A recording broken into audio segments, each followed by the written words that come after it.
तो नमस्कार प्यारे विद्यार्थियों, ठीक ठाक सभी। तो देखें, पिछली क्लास में हम मैट्रिक्स के बारे में चर्चा कर रहे थे और हमने एक्सरसाइज नंबर 3.1 जो थी उसके हमने क्वेश्चंस करेंगे। आज हम एग्जाम्पल नंबर 1, 2 और 3 हम कर चुके हैं। तो डेफिनेशन, एक आधी डेफिनेशन और देख लेते हैं आज हम, तो उसके कुछ एग्जाम्पल जो 4 और 5 है वो भी हो जाएंगे, ठीक है ना। तो देखें एक बार, पेन ले लेते हैं यहाँ से पहले।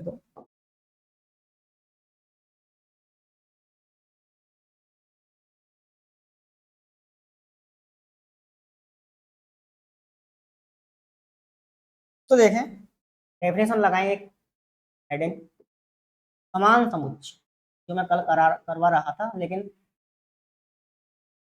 टाइम ना होने के कारण छूट गया वो।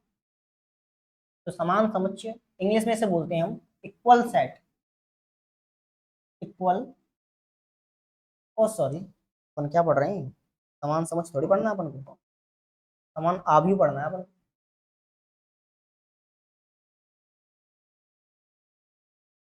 आव्यूह पढ़ना है भाई।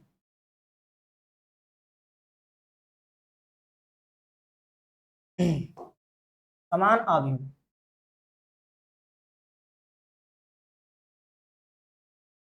समान आव्यूह किसे बोलते हैं? इक्वल मैट्रिसेज, ठीक है ना। इक्वल मैट्रिसेज यानी कि समान आव्यूह किसे कहेंगे हम? कब कहेंगे दो आव्यूह समान है? कब कहेंगे हम कि दो आव्यूह समान है? तो देखें एक बार, पहले तो मान लेते हैं कि हम, कि माना, डेफिनेशन लिख रहे हैं हम, ठीक है ना।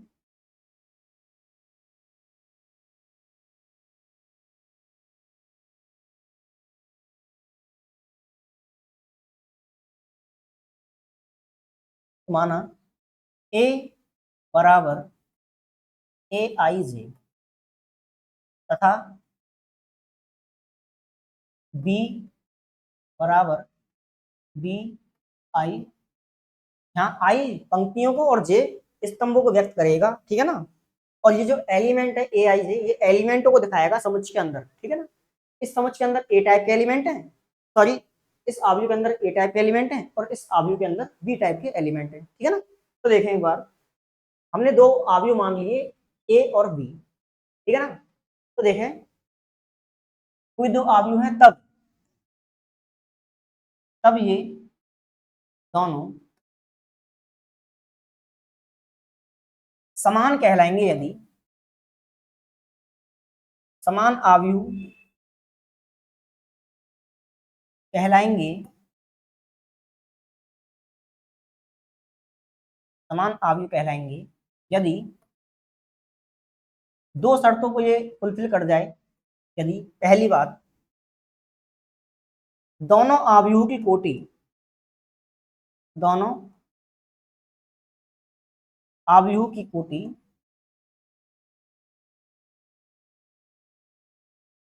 कोटि समान हो, ठीक है ना। कोटि का समान होना बहुत जरूरी है समान होने के लिए। अगर कोटि समान नहीं हुई तो मत कह देना कि समान है वो। पहली बात तो चेक कर लो कि कोटि समान है कि नहीं। अगर कोटि समान है तब हम आगे वाले स्टेप पर बढ़ेंगे जो मैं लिखने वाला हूँ, ठीक है ना। तो सबसे पहला काम तो क्या है, पहचानने का कि कोटि समान है कि नहीं। कोटि समान का मतलब ये होता है कि अगर ए आव्यूह अगर 3x2 कोटि की है तो अब ये केवल उसी आव्यूह के समान हो सकती है, होगी, वो अगला पॉइंट बताएगा। ये केवल उसी आव्यूह के समान हो सकती है जिसकी कोटि भी 3x2 टाइप की हो, ठीक है ना। अगर ए 3x2 टाइप की दो कोटि की आव्यूह है तो ये किसी 3x2 कोटि की आव्यूह के ही समान हो सकती है। उसके अलावा अगर मैं लिख दूं 2x3 तो बिल्कुल भी नहीं होगी बराबर, ठीक है ना, बिल्कुल नहीं होगी समान। मैं और कुछ लिख देता हूं, जैसे ये 3x2 है, मैंने लिख दिया 5x या 3x5 लिख दिया, कुछ भी लिख दिया हम, तो बिल्कुल नहीं होगी समान। ध्यान रखना इस बात का। तो सबसे पहला पॉइंट तो ये है कि कोटि समान होनी चाहिए दोनों की, तब कहेंगे हम कि वो दोनों आव्यूह समान है। पहली बात तो। दूसरी बात क्या है कि वास्तव में आव्यूह समान है, ये हम पक्का ही कह सकें, 100% इस बात की पुष्टि हो जाए कि वास्तव में समान है। तो दूसरा पॉइंट ये है, दोनों आव्यूहों के दोनों आव्यूहों के संगत अवयव, संगत अवयव समान हो। संगत अवयव का क्या मतलब होता है भाई? समान हो। संगत अवयव का मतलब क्या होता है समझें एक बार, देखें। इसको हटाओ पहले तो।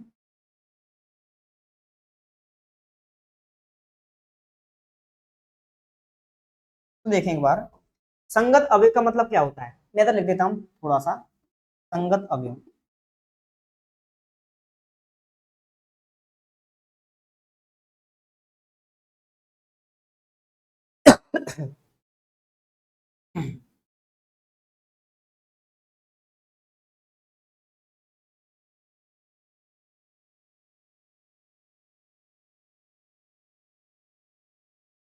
समान स्थिति वाले अवयव समान हो।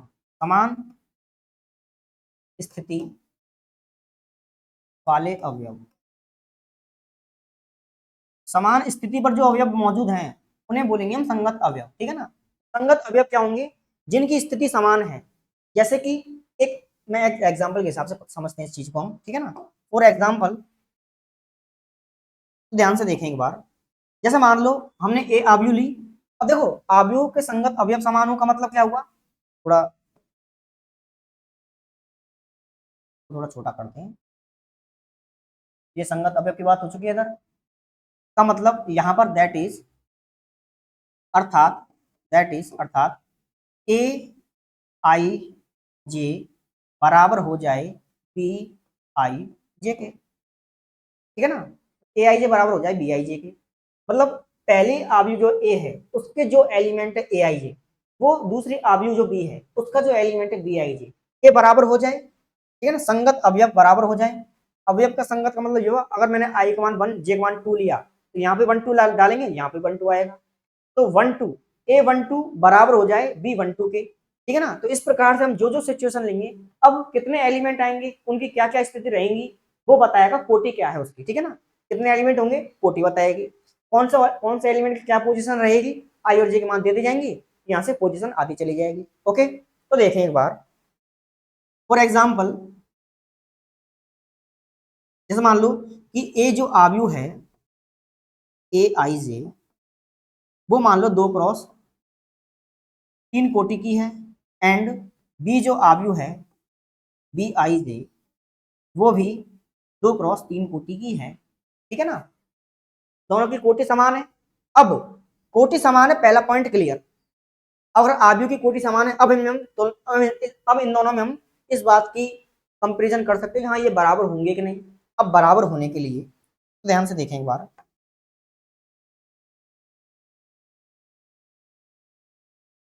देखो, ए जो आव्यू है उसका मैंने व्यापक रूप खोल करके लिख दूं मैं, तो क्या क्या एलिमेंट इसके अंदर आएंगे? 2 क्रॉस 3, या 2 क्रॉस 2 ले लेते हैं, थोड़ा ज्यादा बड़ा हो जाएगा ना, कम ले लेते हैं। 2 क्रॉस 2 ले लेता हूं मैं। देखो, A11, 2 क्रॉस 2 यानी कि 4 एलिमेंट आएंगे। A11, आई और जे को 1 1 नाम दी, 1 1 मान दिया।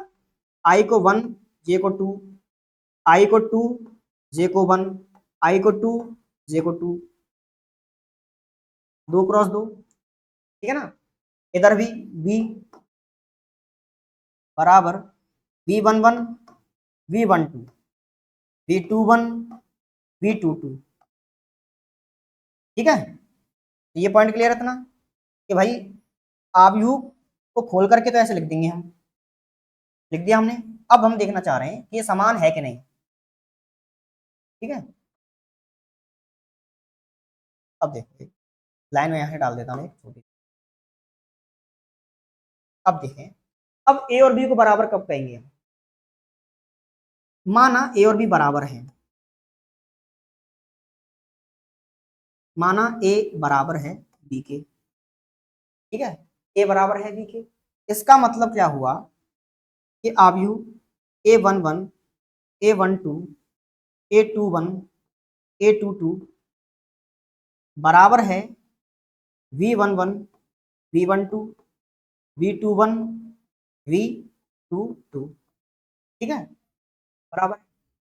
इसका मतलब ये हुआ अब यहां से क्या मतलब निकला कि अब ये दोनों बराबर हैं, इसका मतलब ये हुआ कि A11 बराबर हो जाएगा B11 के।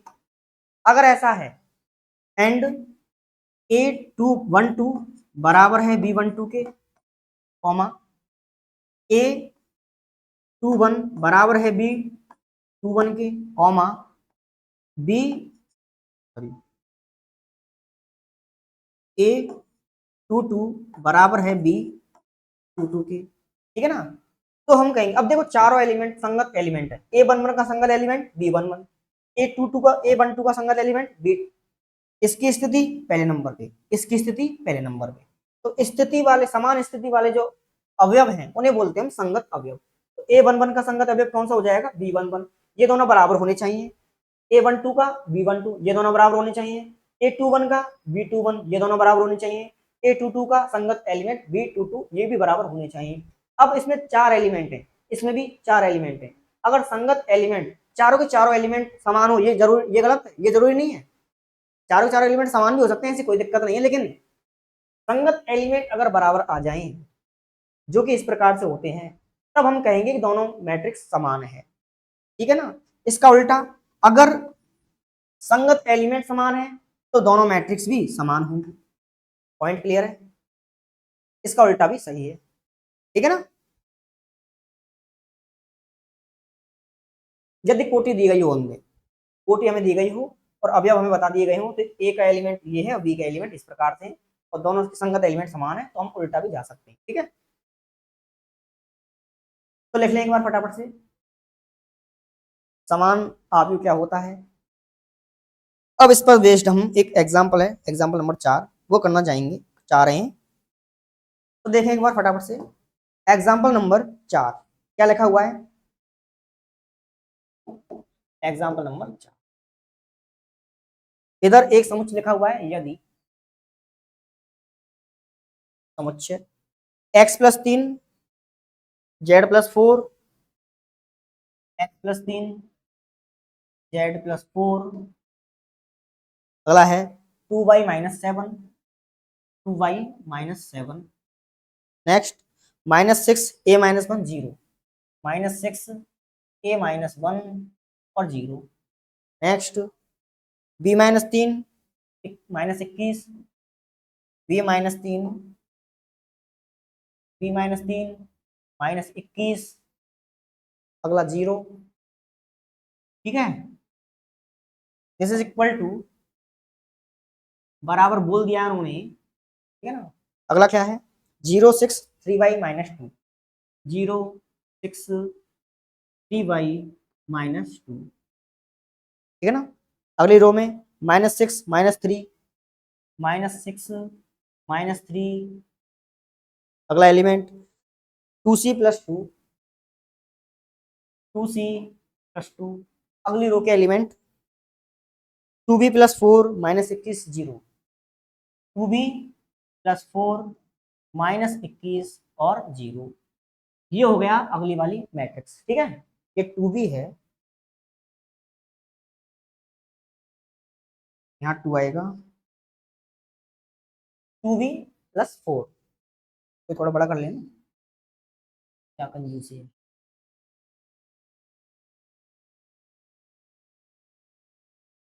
तो देखें पहला पॉइंट क्या था समान होने के लिए, कि दोनों की कोटि समान हो, 3 पंक्तियां 3 स्तंभ, तो क्या कोटि हो जाएगी इसकी 3x3, ठीक है ना। इधर भी 3 पंक्तियां और 3 स्तंभ, ठीक है, 3 पंक्तियां 3 स्तंभ।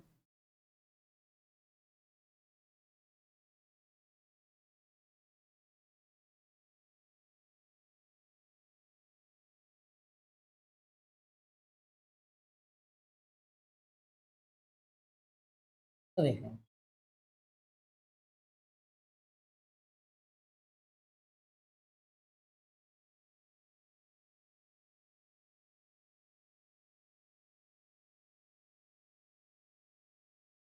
है -3 21, बताओ है -3 और माइनस, ठीक है, ये है एलिमेंट अपन को, ठीक है। यहाँ पे देखें 3 पंक्तियां और 3 स्तंभ, तो 3 क्रॉस, ठीक है। मतलब दोनों जो मैट्रिक्स दी गई हैं उनकी कोटियां समान है। पहला पॉइंट वेरीफाई, भाई दोनों की कोटियां समान है, अब हम इनमें तुलना कर सकते हैं। तो अब ये दोनों समान हो जाएं, का मतलब संगत एलिमेंट समान होने चाहिए, अर्थात तुलना करने पर क्योंकि कोटियां समान है, क्योंकि क्योंकि दोनों की कोटियां समान है, ठीक है ना, तो दोनों की कोटियां समान है। अब हमें क्या करना है, अब संगत एलिमेंट को उठाओ, x+3, देखो बराबर वाला चिन्ह लगा दिया तो कोटि का समान होना तो तय था, ठीक है ना, बराबर चिन्ह लगा दे, समान होना तो तय था, भाई समान है ये, इसलिए बराबर लगाया है। हमसे उसने पूछा क्या है, उसने पूछा है कि एक्स वाई जेड और इनके मान बताएं। भाई क्वेश्चन अभी पूरा नहीं हुआ, पूरा कर रहे थे, हिंदी रह गई ना, अभी बोलूं मैं। हाँ भाई अब आ थोड़ा सा नीचे आ जा, क्वेश्चन के बार पूरा करते हैं। आगे क्या लिखा हुआ है, हो तो अगर ऐसा हो तो A B C X Y तथा जेड के मान बताएं। तो A B C X Y तथा जेड के मान बताओ या बताएं। तो हमें इन जो अननोन है A B C X Y Z, 6 unknown quantity है, यहाँ पे 6 अननोन राशियां हैं, 6 अननोन नंबर हैं, उनके हमें मान बताने निकाल करके। कैसे बताएंगे, x+3 इस आव्यूह का पहला एलिमेंट, x+3 इस आव्यूह के संगत एलिमेंट 0 के बराबर होगा, क्लियर सी बात है, अगर समान है तो दिस इज इक्वल टू 0। तो यहाँ से x का मान क्या आ गया निकल करके -3, x का मान तो चलो मिल गया हमको, ठीक है ना, पहला आंसर आ चुका है, एक आंसर तो आया। अगला z+4 बराबर होगा 6 के, z+4 बराबर होगा 6 के, तो यहां से z का मान क्या आ जाएगा, 6 - 4 बराबर 2, यानी कि z बराबर क्या आ गया 2। दो मान आ चुके हैं एंड, ठीक है ना। अगला एक लाइन डाल देता हूँ,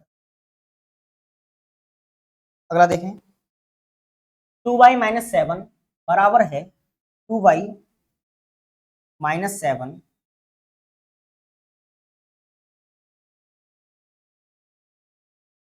एंड 2y-7 बराबर है 3y-7 के, ठीक है ना। अब देखो 2y इधर 3y, 2y को उठा करके इधर ले जाओ, ठीक है ना, -7 इसको उठा करके इधर ले आओ, या वैसे भी -7 इधर है -7 इधर है, तो दोनों कट जाएंगे, ठीक है ना। तो देखो 2y उधर जाएगा, -7 इधर आएगा, प्लस का 7 हो जाएगा, इधर पहले से ही -7 है, बराबर इधर 3y पहले से ही है, 2y प्लस का है, उठ करके जाएगा तो माइनस का हो जाएगा, ठीक है ना। तो देखें एक बार, 3y में से 2y गया तो बचेगा 1y, उसको मैंने इधर लिख लिया, इधर 7 में से 7 गया तो 0, ठीक है, y का भी मान आ गया, एक्स वाई जेड के मान आ चुके हैं, बचे ए बी सी के मान। एंड अगला क्या है, देखो -6 के बराबर है, कोई दिक्कत नहीं, a-1 बराबर हो जाएगा -3 के, a-1 बराबर होगा -3 के, -1 उठ करके उधर जाएगा, पक्षांतरण करेंगे जिसे हम पक्षांतरण बोलते हैं, a का मान क्या आ जाएगा -3, माइनस का 1 है उधर जाएगा तो प्लस का 1 हो जाएगा, और a का मान क्या आ जाएगा -2, ठीक है, a का मान आ चुका है, क्लियर है इतना पॉइंट। आगे देखें, अगला अगला है b-3 बराबर होगा एंड b-3 बराबर होगा 2b+4 के, ठीक है ना।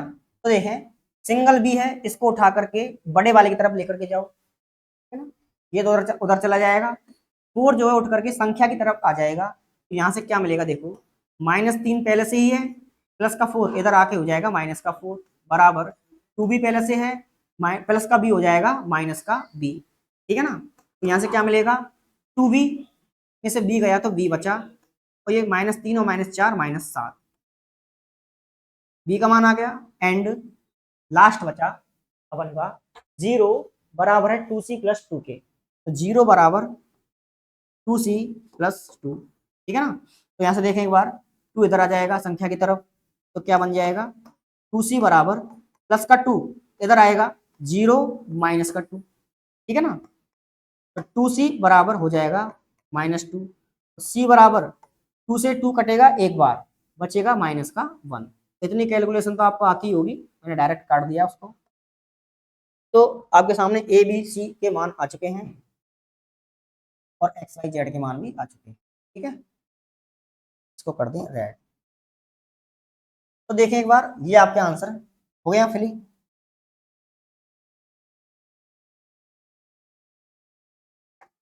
पहला आंसर, दूसरा, तीसरा आंसर, चौथा, पांचवा और ये छठवा।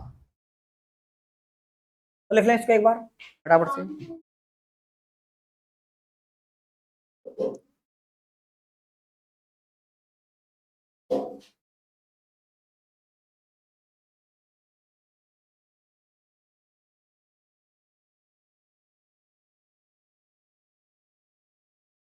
अगला एग्जाम्पल नंबर 5, क्या लिखा हुआ है, यदि matrix 2a plus B a minus 2b, 2a plus B a minus 2b, 5c minus D, 5c minus D, 4c plus 3d, 4c plus 3d, this is equal to 4 माइनस 3 11 24, 4 माइनस 3 11 24, ठीक है ना। तो ए बी तथा सी के मान बताइए हो, तो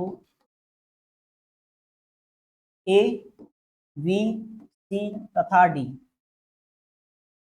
के मान बताएं, ठीक है। ये हमको मान बताने हैं।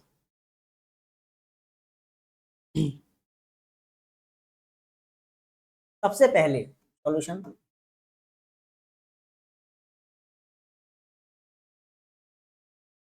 सॉल्यूशन देखें, कितने क्रॉस कितने का है, दो पंक्तियां और दो स्तंभ, 2 क्रॉस 2, दो पंक्तियां और दो स्तंभ, 2 क्रॉस 2। तो पहली लाइन तो क्योंकि दोनों की कोटियां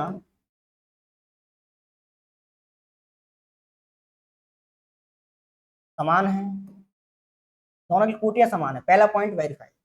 अगला है अब, इसलिए अब 2a plus B, 2a plus B, पहला एलिमेंट समान हो जाएगा पहले एलिमेंट के, 2a प्लस बी बराबर 4। तो यहाँ से कुछ मान नहीं निकल के आया, इसे देंगे हम इक्वेशन नंबर 1, ठीक है। दो अननोन राशियां हैं, समीकरण 1 है, तो मान नहीं निकल के आ पाएगा फिलहाल तो। अगला देखें, 5c माइनस डी बराबर है कितने के, 5c minus D is equal to 11। यहाँ से भी दो अननोन राशियां हैं और एक समीकरण है, उनमें मान दोनों के, दोनों वेरिएबल अलग अलग है सी और डी, तो इसको देंगे equation number. Next, A minus two B बराबर माइनस, A minus two B, A minus two B बराबर है -3 के, equation number 3। Next, 4c plus 3d this is equal to 24, equation number 4, ठीक है। तो ये 4 इक्वेशन बन के आ गई। अब देखें एक बार,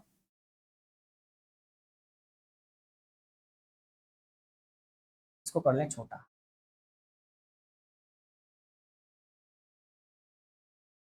अब देखें, अब हमें इन 4 इक्वेशन को सॉल्व करना है और 4 अननोन राशियां हैं, उनको उनके मान लेकर के आना है। तो कैसे करेंगे, ए और बी के मान निकालने हैं। तो ए और बी में 2 समीकरण हैं अपने पास में, इक्वेशन नंबर 1 और 3। जब हम इनको सॉल्व करेंगे तो हमें ए और बी के मान प्राप्त होंगे। कैसे मिलेंगे, देखो मैं लिखता हूँ। ए का अब 10th क्लास पढ़ रखा होगा, चरों के गुणांकों को समान, चरों के गुणांकों को समान बना, ठीक है। तो गुणांकों को समान कैसे बना सकते हैं, चाहे तो हम बी का गुणांक समान बना लें या चाहे तो हम ए का गुणांक समान बना लें। यहाँ पर 2b है, यहाँ पर भी 2b हो जाए तो ये कट जाएगा, फिर ए का मान आ जाएगा। मैं लिखता हूँ, देखो एक बार, समीकरण एक को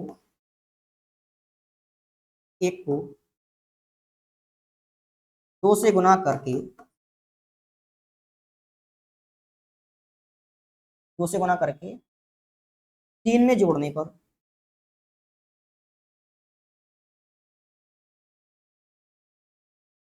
इसे मैं शॉर्ट में ये भी लिख सकता था, समीकरण 1 को गुना किया 2 से एंड जोड़ दिया समीकरण नंबर 3 में, ठीक है। आगे से ऐसे ही करेंगे, हम लिखेंगे नहीं इतना, इसको करो थोड़ा छोटा।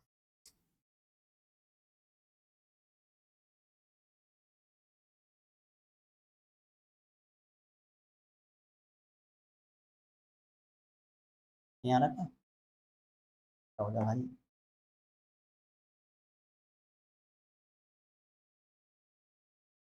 लेकर के आओ,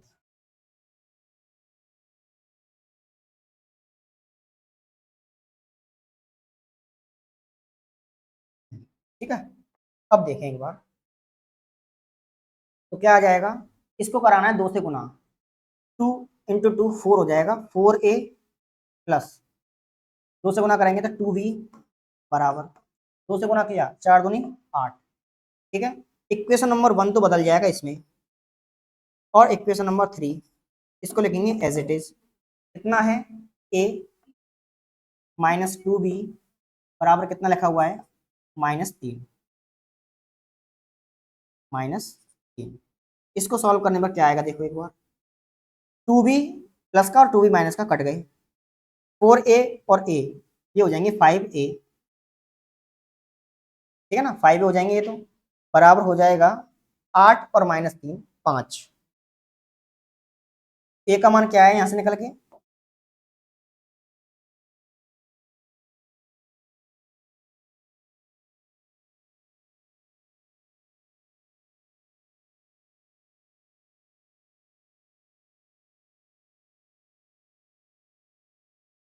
ठीक है। तो देखें ए का मान क्या है निकल के,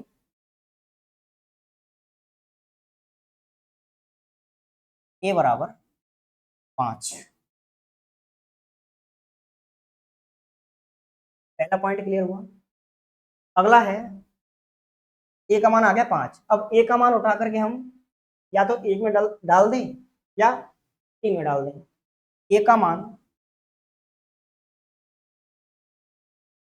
1 में रखने पर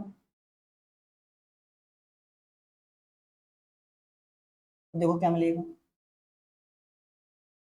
2 इंटू समीकरण नंबर 1, 2 इंटू ए का मान है 5 प्लस v बराबर 5 दूनी हो गया 10, ये जाएगा उधर पक्षांतरण होकर के, इधर b बचा 4 -10, तो b का मान क्या आ गया, -6,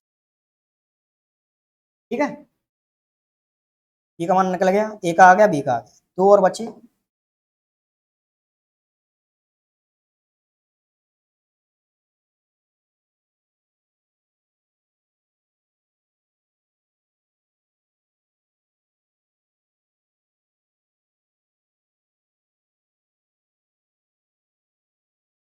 ठीक है। देखें ए और बी के मान आ गए, अब हमें सॉल्व करने हैं, तो हटाओ। अब हम समीकरण नंबर 2 और 4 को सॉल्व करें, 2 और 4, तो क्या मिल जाएगा हमें, सी और डी के मान। अगर मैं 2 को 3 से गुना करूं, दिख रहा है ना, यहाँ 3d है तो यहाँ ओनली माइनस का d है। 2 को 3 से गुना करें और 4 में जोड़ दें तो d गायब हो जाएगा और c का मान निकल के आ जाएगा, ठीक है ना। देखो 2 को गुना करना है 3 से और जोड़ना है किसमें, 4 में। ऐसा करेंगे हम। जब ऐसा करेंगे तो क्या मिलेगा, देखो समीकरण नंबर 2 ये रहा। 2 से गुना करो, नहीं 3 से करना है ना, हाँ 3 से गुना करो। 15c, 15c माइनस 3b बराबर 33। अगला है 4, इक्वेशन नंबर 4, इसको ऐसे कैसे लिखना है, 4c plus 3d this is equal to 24। इन दोनों को हमें करना है ऐड, ठीक है। तो देखें 3d माइनस का और 3d प्लस का ये तो कट गए, कट गए हैं, इसको हटा रहा हूं, मान लेना कट गए, ठीक है। 14 और 4 19 सी बराबर, ये कितना हो गया, 7 और 5, ठीक है ना।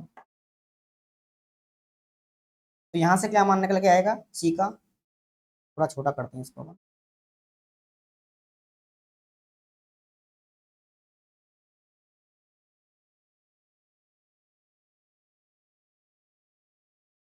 तो देखें यहां से सी का मान निकल के आया, 19 से 57 कटेगा 3 बार,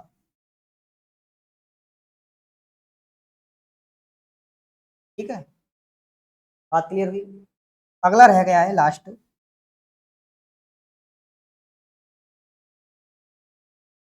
सी का मान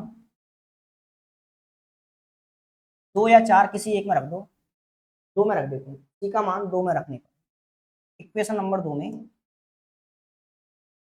रखने पर आपको पूरा लिखना है, ठीक है ना, आधा अधूरा नहीं छोड़ना है। समीकरण 2 में रखने पर, समीकरण भी पूरा लिखना है, मैं शॉर्ट लिख रहा हूँ। समीकरण 2 में रखने पर क्या मिलेगा, देखें एक बार, ये रहा समीकरण नंबर 2। 5 इंटू सी का मान कितना आया 3 माइनस डी बराबर 11, 15 हो गया ये। या तो इसको उधर ले जाओ, देखो डी को उधर ले जाते हैं ताकि ये प्लस का हो जाएगा, तो 11 को इधर ले आएंगे अपन ताकि वो इसमें से घट जाएगा। देखें 15 तो इधर है, 11 प्लस का इधर आएगा तो माइनस का 11, माइनस डी उधर जाएगा तो प्लस का डी हो जाएगा। डी बराबर 15 में से 11 गया तो 4 बचा, ये आंसर हो। तो आपके आंसर जो 4 पूछे गए हैं वो ये रहे, ए का मान आ गया, बी का मान आ गया, सी का मान आ गया और डी का मान आ गया, ठीक है ना, 4 मान आ चुके हैं। देख लें फटाफट से एक बार।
ठीक है ना, तो देखें अब प्रश्नावली 3.1 जो है उसके आप क्वेश्चन नंबर 1 से लेकर के क्वेश्चन नंबर 9 तक ट्राई करें एक बार, ठीक है ना। आराम से हो जाएंगे, कोई दिक्कत नहीं है। हर प्रकार के क्वेश्चन हम कर चुके हैं एग्जाम्पल के हिसाब से, ठीक है ना। इनको करें एक बार, प्रयास करें। क्वेश्चन नंबर जो 10 है उसे मैं करवा दूंगा। इसमें बड़ा ही लोचा रहता है बच्चों को, ये क्या बवाल है, इसका आंसर निकालने में बहुत दिक्कत आती है। एक तो अपन फॉर्मूले से इसको सॉल्व कर लेंगे और दूसरी अपन एक ट्रिक से इसको सॉल्व कर लेंगे, ठीक है ना। तो दोनों से ही हो जाएगा ये, या फिर मैं इसको करवा देता हूँ, आप अन्य को कर लो जितने भी मैंने बताए 1 से लेकर 9 तक, ठीक है ना। मैं साइड कर देता हूँ। ये करना है आपको, आज का होमवर्क है।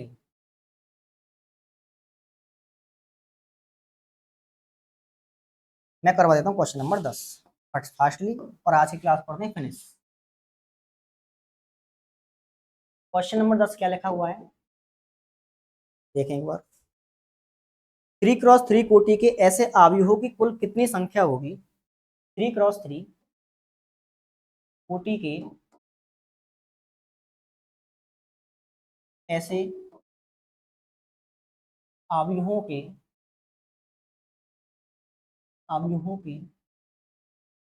कुल कितनी संख्या होगी?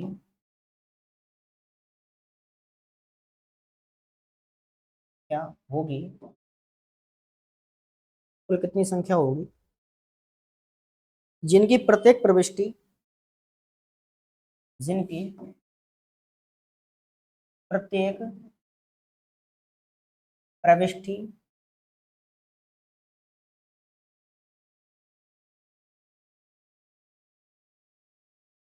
प्रविष्टि प्रविष्टि को क्या बोलते हैं? एलिमेंट। प्रत्येक प्रविष्टि 0 या 1 हो, 0 हो या फिर 1 है। मतलब हमें एक अवयव, ऐसे अवयव बनाने हैं जिनकी कोटि तो 3x3 है, ठीक है ना। लेकिन उनमें जितने भी एलिमेंट होंगे, 3x3 का मतलब 9 एलिमेंट, जितने भी 9 एलिमेंट हैं वो अवयवों में या तो 0 होगा या 1 होगा, या 0 या 1 दोनों ही हो सकते हैं। तो ऐसे 3x3 कोटि के कितने अवयव बन सकते हैं जिनमें 0 या 1 का यूज करके हम अवयव बनाएं, उनकी कितनी संख्या होगी? तो देखें एक बार, मैं फास्टली करवा देता हूँ solution. Um first, method number 1। एक फॉर्मूला हम लिखेंगे यहाँ पे,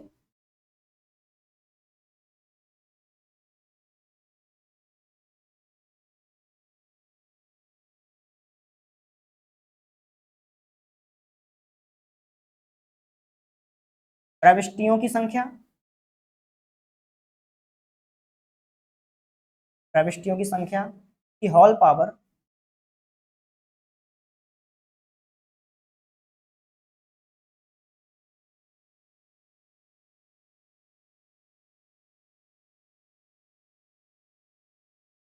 अवयवों की कोटि।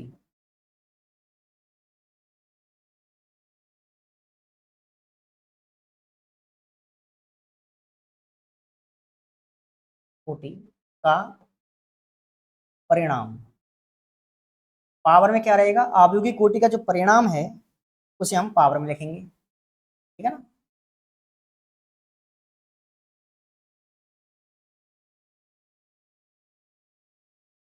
तो देखें कैसे होगा इसका सॉल्व क्वेश्चन। अवयव किसके बराबर है? अवयवों की संख्या के बराबर, सॉरी अवयवों की संख्या के बराबर, अवयवों की संख्या, अवयवों की संख्या निकल के आएगी अगर इस फॉर्मूले का यूज करें हम। तो देखें कितनी प्रविष्टियां हैं?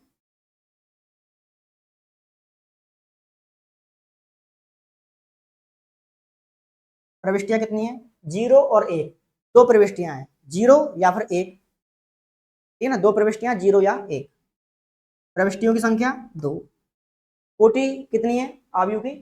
3x3 का परिणाम क्या निकल के आएगा? 3x3 इंटू मतलब 9, 2 की पावर 9, और 2 की पावर 9 जो होता है कितना होता है,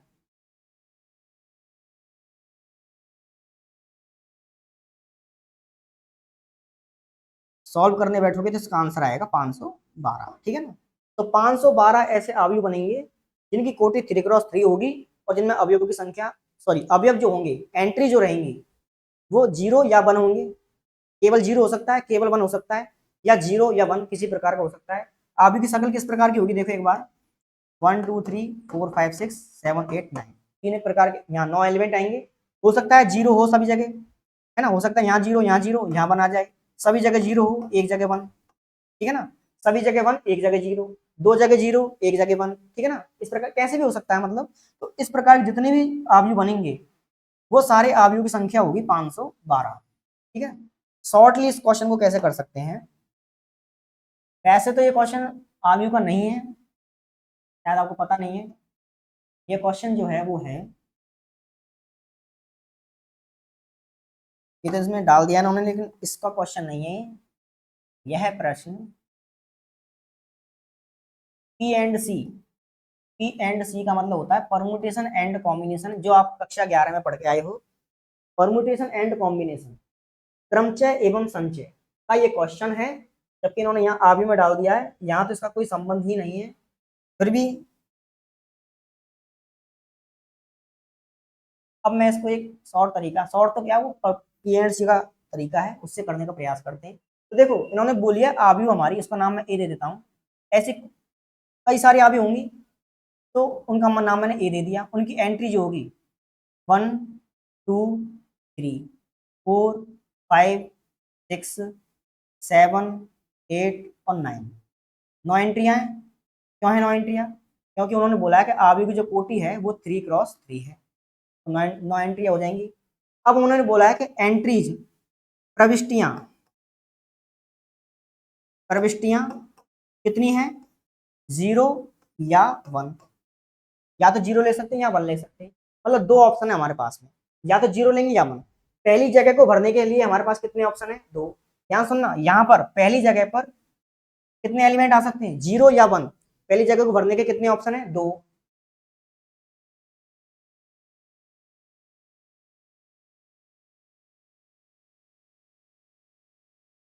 पहली जगह को भरने के कितने ऑप्शन है, दो, 0 आ जाए पहली जगह या 1 आ जाए, ठीक है ना, तो पहली पर या तो 0 या 1, इसी प्रकार से दूसरी पर 0 या फिर 1, ठीक है ना।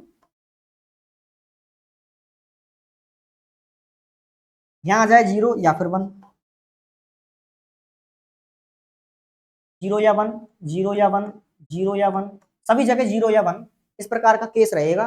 अब पहली जगह को भरने के तरीके या ऑप्शन दो, 0 या फिर 1, इसी प्रकार से एंड लगाएंगे, एंड का मतलब और का मतलब गुना, एंड पहली जगह को भरेंगे दो ऑप्शन, एंड दूसरी जगह को भरने के दो ऑप्शन, एंड तीसरी को भरने के दो ऑप्शन, एंड चौथी को, पांचवी को, छठवीं को,